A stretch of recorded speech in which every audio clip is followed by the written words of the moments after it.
दोबारा जरूरत नहीं पड़ेगा। सलाम भाई रास्ता अच्छा जरूर आपका फिर प्रणाम। हम अपन अरे फिर बोल प्रणाम नहीं। हम अपन रहते करके आए। डीसी का नाम सुनते ही एक कड़क छवि के अफसर की तस्वीर हमारे दिमाग में बनने लगती है। हम सोचते हैं कि कहीं हम अपनी फरियाद लेकर इनके पास पहुंचे तो ये भड़क ना जाए, लेकिन इसके उलट आज पलामू डीसी का मानवीय चेहरा देखने को मिला है, जहां एक बुजुर्ग के साथ पलामू डीसी शशि रंजन इतनी सहजता से पेश आए जो वाकई काबिले तारीफ है। इसकी चर्चा चारों तरफ हो रही है। दरअसल पलामू डीसी के पास एक बुजुर्ग अपनी फरियाद लेकर पहुंचे थे।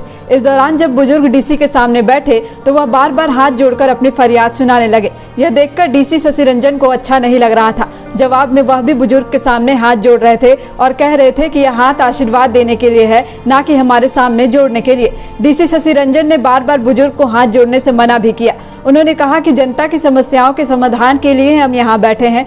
एक और अच्छी बात यह रही कि बुजुर्ग जैसे ही डीसी के पास पहुंचे, डीसी ने स्वयं बुजुर्ग के लिए कुर्सी की व्यवस्था की और उनकी समस्या सुनी। पूरी बात सुनने के बाद डीसी ने बुजुर्ग को समस्याओं के समाधान का आश्वासन भी दिया। अब पूरी बात बताते हैं। दरअसल पलामू में लोकसभा चुनाव के दौरान विभिन्न दुर्घटनाओं में मृत सरकारी कर्मचारियों के परिजनों को मंगलवार को मुआवजा दिया जा रहा था। इसी क्रम में एक बुजुर्ग दंपत्ति अपनी जमीन की समस्या को लेकर पलामू समाहरणालय के सभा कक्ष में पहुंचे थे। बुजुर्ग दंपत्ति डीसी के सामने अपनी समस्या रखना चाह रहे थे। बुजुर्ग व्यक्ति जैसे ही समाहरणालय पहुंचे, वैसे ही खुद डीसी ने उनके लिए कुर्सी की व्यवस्था की और उनकी समस्या सुनी। बुजुर्ग अपनी समस्या सुनाते हुए बार बार डीसी शशि रंजन के सामने हाथ जोड़ रहे थे। डीसी उनको मना भी कर रहे थे कि आप बार बार यूं मेरे सामने हाथ मत जोड़िए, बल्कि मुझे आशीर्वाद दीजिए। हम यहाँ लोगों की समस्या सुनने के लिए ही बैठे हैं। आपसे वादा करते हैं कि आपकी समस्या का समाधान होगा और आपको दोबारा यहाँ आना नहीं पड़ेगा। इसके बाद डीसी की बात से संतुष्ट होकर बुजुर्ग दंपत्ति वहाँ से चला गया।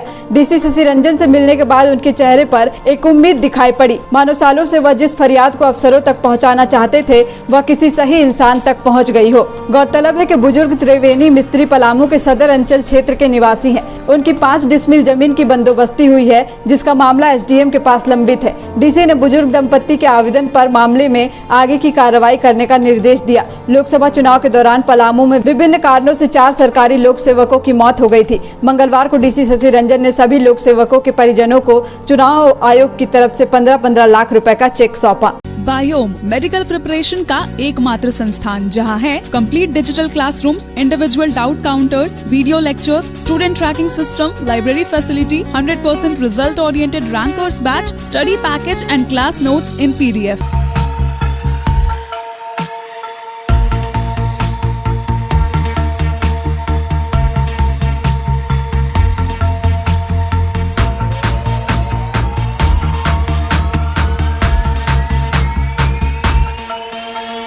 thefollowup.in.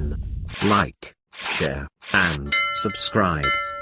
www.thefollowup.in